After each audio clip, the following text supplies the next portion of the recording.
Chinese firm defies Zimbabwe court orders, endangers pupils at Bryden Country School. Chegutu, the 19th of August 2025. By Hopewell Chinone, Bryden Country School has raised alarm over the continued construction of a lime and cement factory by Chinese company Shantai, despite a high court order to halt operations due to the severe health and environmental risks posed to children and nearby institutions. According to the Board of Trustees and Governors of Bryden Country School, Shantai intends to build its cement plant only 497 meters from the school boundary, directly exposing hundreds of children to toxic dust and pollutants linked to respiratory illnesses and lung cancer. The school's board reports that Shantai ignored repeated appeals to relocate the factory further away from the school and other educational institutions in the area, including Springs of Grace and the Seventh-day Adventist University. Despite clear zoning laws earmarking the area for education, Shantai pressed ahead.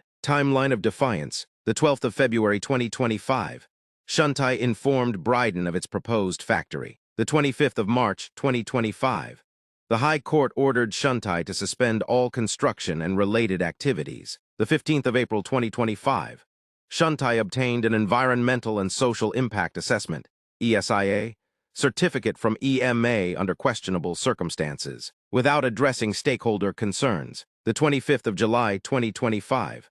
A High Court judge personally visited the site, confirming Shantai was in contempt of court for continuing construction. Despite this, construction continues. Parents, teachers, and pupils have endured increased dust influx, toxic fumes from burning materials, heavy machinery noise, and even blasting near the school's swimming pool. This is not just about Bryden. It is about respect for Zimbabwean laws and the safety of our children, said board chairperson Anor. If a Zimbabwean company ignored a high court order, swift enforcement would follow. Why are foreign companies allowed to act with impunity? The school has called on parents, stakeholders, and the Zimbabwean public to unite in defending children's right to education in a safe and healthy environment. This school was built 43 years ago by parents for the future of Zimbabwean children. Today, we appeal once again for unity to safeguard that legacy, Nor added.